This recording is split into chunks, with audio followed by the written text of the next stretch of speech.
She's third one from the left. Oh my gosh, yeah. So in 1992, we both received the Family Advocate Award from what was then called the San Francisco Peninsula Parent News Magazine. What's it called now? Bay Area Parent. Bay Area Parent, of course it is. Bay Area Parent Magazine.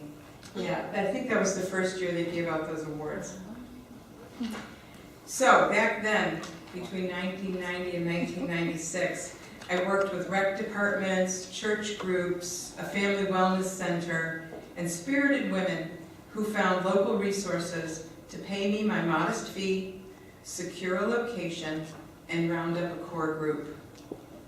I worked some funny rooms in those days, mostly church basements, gymnasiums, and banquet rooms. Once in Marin County, and I think it was Novato, we met at a Chuck E. Cheese. And the only thing separating us from a screaming 4-year-old birthday party was this plastic partition that moved every time one of the kids bounced off of it. Thank goodness 4-year-olds eventually wear out before their moms do. The last workshop I taught was in San Francisco to launch the Golden Gate Mothers Group in 1996.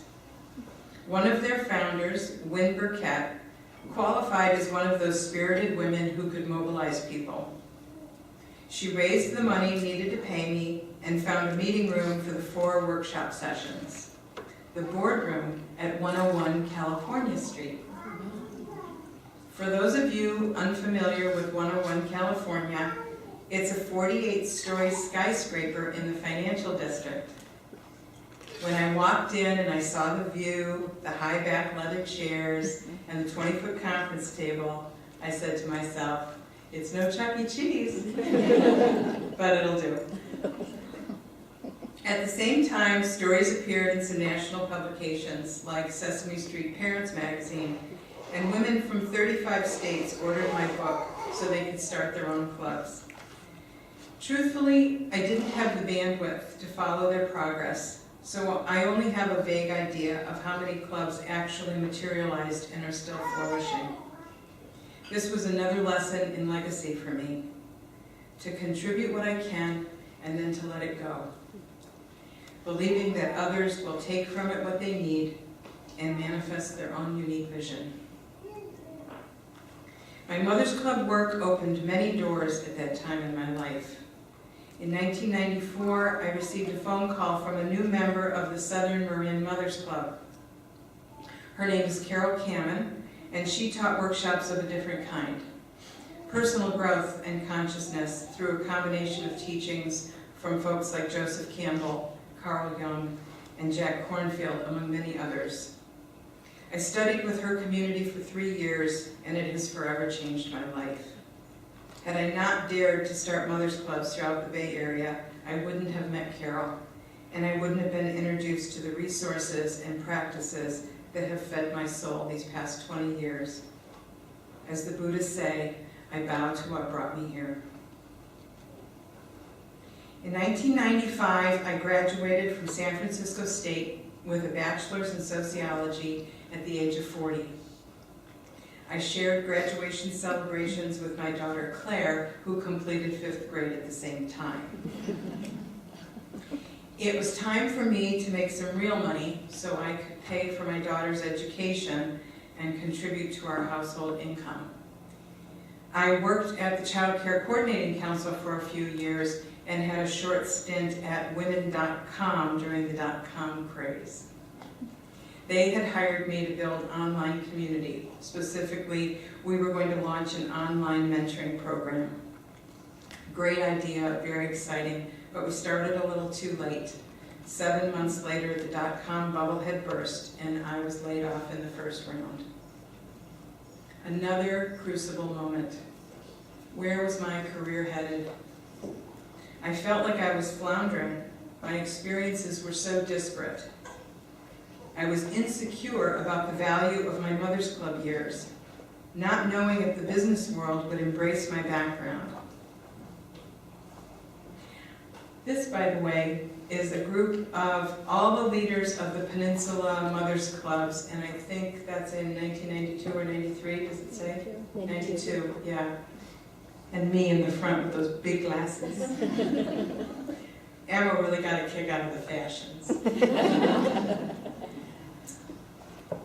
So I didn't know how the business world would embrace my background. I needed to find the language to tie it all together into a cogent story that I could embody. The basics of selling, right? Believe in your product and others will believe in it too. Believe in yourself and others will believe in you too. I met with a career counselor named Anne for a couple of months and dove deep into a new framework that clarified my values, skills, potential, and dreams that would provide guidance for making decisions. Anne helped me identify the continuous thread that defined my work up until that point, community building. But who was going to hire me to do that? Almost as soon as I asked the question, the phone rang. A woman I had known from my consciousness studies was opening a new assisted living community in San Francisco. Essentially, she said, "We call these facilities communities, but we really don't know what that means. Would you be willing to consult with us for a month or two to help us structure a meaningful program and create a culture of shared values?" I was intrigued. After several weeks, she offered me a position as the Director of Resident Services, and I've been in the field of aging ever since. When people ask me for my professional biography these days, I say that my background in community building spans 25 years and a developmental continuum from early childhood to retirement. My interest in human development and the social structures that support us started with my early Mothers Club experiences and an interest in child development. My faith in community, rooted in the Upper Township Ocean City Mothers Club, has acted like a North Star for me, guiding my choices and returning me over and over again to the values that sustain me. As Carol Gilligan said, I have come to know myself as I am known, through my relationships with others. I love working in the field of aging for many reasons. It parallels my life. It allows me to lead with my heart. It provides a window into my future and reassures me that I'm being well used. I'm currently the Executive Director of San Francisco Village, a community-based membership organization that helps older adults to age independently in the home and neighborhood they love. We're one of 150 villages nationwide, and we're a leader in the national movement. When I tried to explain it to my daughters a few years ago, they were puzzled. Just think of it as a mother's club for old people. Oh, get it. I have come to understand that my Mother's Club experiences are at the core of who I am and what I do. A manager of people and projects, a visionary leader, a consensus builder, an authentic communicator, and a social innovator. Those years I spent developing this unique set of skills grounded in relationship and community were not a diversion from real work or a rehearsal waiting for the main event. They were a gift of time and circumstances that allowed me to discover potentialities in myself that have blossomed and contributed to making the world a better place. Like a quarterback throwing a touchdown pass, the arc of my life has formed in order to serve this present moment. I hope that you can reflect on your Parents Club membership similarly, as a valued period of time that reveals talents and dreams that are calling to be realized. Your Parents Club experiences have the power to shape your life, as they have for me. Depending on how you commit yourself to your own growth and that of your club, you will one day find yourself looking back on these years and know how they changed you for the better. 20 years ago, I couldn't have imagined what the network of mothers clubs would become. As Lisa and Amarantz have suggested, we seem to be in a third stage of development. Stage 1 were the startup years. Stage 2 introduced technology, the internet, and social media, causing growth beyond our wildest dreams. Stage 3 is now, recognizing that technology cannot replace face-to-face relationships or create a sense of belonging that is critical to being human. I commend you for joining with us today to explore questions about relationship, leadership, and legacy, as well as the role of technology and how it impacts the culture of your community. My sincerest best wishes for your important work ahead, to rediscover what connects you, to recommit to the values that sustain you, and to build a community that outlasts you. Thank you.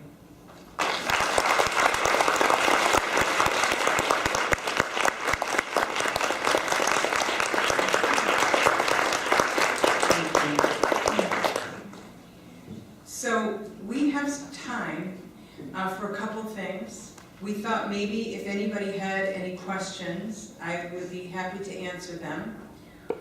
We can do that. I can also let you know that in a little while I'm going to teach Connected Communities workshop. We'll touch on some of these themes and some other themes if you want to join us. There's another workshop to select from as well. So does anybody have a question? Yes. Is there any way to get your book? So she asked if there's any way to get my book. It's very sweet of you, but no. I stopped publishing it in 1996, and I think you'd find it a little outdated, but maybe not. I don't know. Talk to me later. I still have a copy. Anybody else have a question or a thought or a comment or how this relates to you? Because if you don't ask me questions, I'm going to ask you questions. Get ready. Yes? Do you have any advice for people who are just joining a board, just starting off, it's overwhelming, right? So what's the one or two most important things to try to focus on to keep yourself, from getting overwhelmed? Wow. The most important thing to focus on so that you don't get overwhelmed if you're just starting a board. We're going to talk a little bit later in this workshop that I'm going to teach about what I call the bones. And it was the social infrastructure that I used in these workshops. There's really three things that I had people focus on and I keep returning to over and over again. And that is to look at what are the needs of the group. And when you talk about needs, you're really talking about why. Why are we doing this? So that's a really important thing for a board member to pay attention to. And then the second step in that is what are the goals that we're going to set to satisfy the needs? And so that becomes, for me back in the day, it was, well, if you're looking for support and friendship and connection, we're going to start play groups in order for that to happen. So there's a direct relationship between the goal and the need. And then the third, and that I think gets lost. And then the third part of the process is called the common process, or how are we going to agree to work together? And that's a little bit more complicated. But so if I was a new board member, I would be thinking about our purpose. Why are we here? Are we all clear about that? Have we had a conversation about it? Can we have a conversation about it? Because our purpose is probably different than it was, 10 years ago or 20 years ago, or maybe not. Maybe it's the same. But let's find that out. And then are our actions or our goals directly related to why we're here? I think that will help keep you on track. Does that make sense? If you don't mind, that's fantastic advice. Could you flip it for the personal person on the board as well, for them, their life balance of being on a board and having kids and Absolutely. all that? So you've been sneaking a look at my workshop, haven't you? So the other thing I encourage everybody to do is to write down for themselves, why am I here? What am I, and that's, sometimes people can't answer that question, so ask it differently. What am I hoping to gain from this membership? Or what am I hoping to gain from being on this board? You know, for some people the question is, what's in it for me? So however you have to frame that, but give yourself a sense of why you're doing this, because that will allow you to gauge your own fulfillment in the work that you do.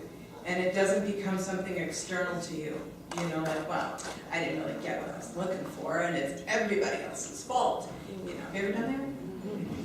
So it's much better if I can be honest with myself about what I'm looking for, and then I can evaluate and gauge my own progress. Okay.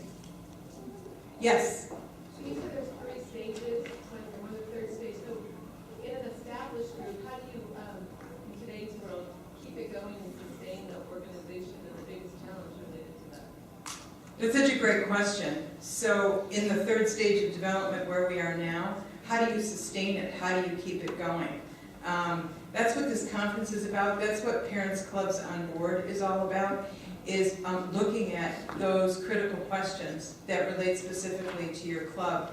So if one of these guys was working with you, which I'm sure they'd be happy to, they will ask you a whole bunch of really important questions about where are you at now. I read this great quote. I want to share this with you. You ever heard of Max Dupree? He's a leadership guru. And he says, the first responsibility of a leader is to define reality. I think that's like, you know, when I came into my job at San Francisco Village, first thing I had to do was assess what was going on. It was kind of a mess, and I had to figure that out. And I had to say what was working and what was not working. So my first responsibility as a leader is to define reality. The last is to say thank you. In between, the leader is a servant. We're going to talk more about servant leadership today in this workshop. Yeah, Emma. So we're gonna, We want to wrap up? Yeah. Because we want to, okay, I'm getting the eyesight, I'm getting the look. Okay. So let's do the question thing. Let's do the Okay. storytelling thing. well, maybe we can now ask people to do a bio break and then take some tea and then come back and do the question thing. Good. Because we have 15 minutes before the next workshop. Okay, so do we have time to do all that?